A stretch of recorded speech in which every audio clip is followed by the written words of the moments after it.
नमस्कार शेतकरी मित्रांनो, तुमच्या सर्वांचं आपल्या माझी माहिती या यूट्यूब चॅनलवर स्वागत करतो।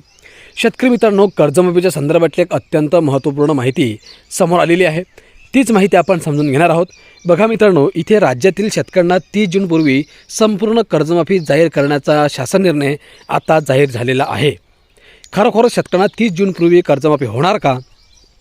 होत असेल तर कोणकोणत्या शेतकऱ्यांना होणार आहे, किती लाख रुपयांपर्यंत कर्जमाफी होणार आहे आणि या शासनाचा नवीन GR काय आहे, संपूर्ण माहिती समजून घेणार आहोत। व्हिडिओ फक्त शेवटपर्यंत बघा आणि आपल्या माझी माहिती या यूट्यूब चॅनलला तुम्ही अजूनही सबस्क्राईब केलं नसेल तर लवकरात लवकर सबस्क्राईब करून घ्या। तर चला आजच्या या व्हिडिओला आपण सुरुवात करूयात। शेतकरी मित्रांनो, महाराष्ट्रातील बळीराजासाठी राज्य सरकारने एक अत्यंत दिलासादायक आणि ऐतिहासिक निर्णय घेतला आहे। महाराष्ट्र शेतकरी कर्जमाफी 2025 आणि 26 अंतर्गत येत्या 30 जून 2026 पूर्वी पात्र शेतकऱ्यांचा सातबारा पूर्णपणे कोरा करण्याचे उद्दिष्ट सरकारने ठेवले आहे। या योजनेचे सर्वात मोठे वैशिष्ट्य म्हणजे यावेळी कर्जमाफीसाठी कोणतीही कमाल मर्यादा नसेल। नंबर 1, योजनेची प्रमुख वैशिष्ट्ये आणि बदल।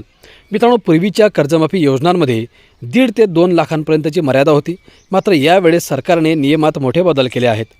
मर्यादेशिवाय कर्जमाफी, पात्र शेतकऱ्यांचे संपूर्ण कर्ज माफ केले जाईल, मग ती रक्कम कितीही असो।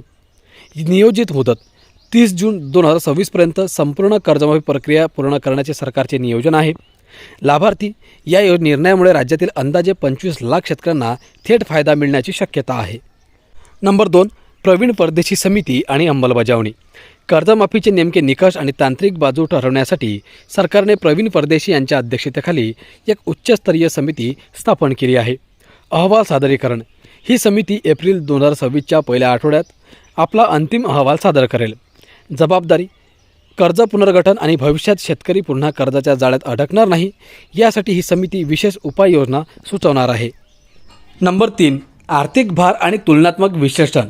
मित्रांनो, या योजनेमुळे राज्याच्या तिजोरीवर सुमारे 25,000 कोटींहून अधिक आर्थिक बोजा पडण्याची शक्यता वर्तवण्यात येत आहे।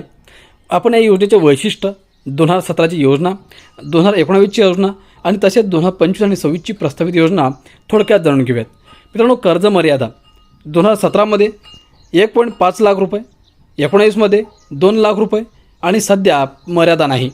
अपेक्षित खर्च जो आहे मित्रांनो, 2017मध्ये जो होता तो 18,732 कोटी रुपये होता, 19मध्ये 20,497 कोटी आणि 2025मध्ये म्हणजे 26मध्ये 25,000 कोटी रुपये इतका आहे।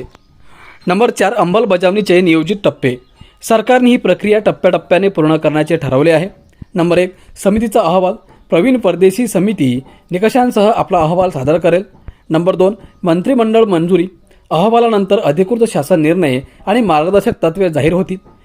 नंबर 3, थेट लाभ वितरण, पात्र शेतकऱ्यांच्या कर्ज खात्यात रक्कम जमा होऊन सातबारा कोरा करण्याची प्रक्रिया पूर्ण होईल। नंबर 5, योजनेचा मुख्य उद्देश, कर्जमुक्ती, नैसर्गिक आपत्ती आणि नापिकीमुळे संकटात सापडलेल्या शेतकऱ्यांना आर्थिक आधार देणे। नंबर 2, गरजूंची निवड, आयकर भरणारे मोठे शेतकरी वगळून केवळ गरजू आणि अल्पभूधारक शेतकऱ्यांना प्राधान्याने लाभ मिळवून देणे।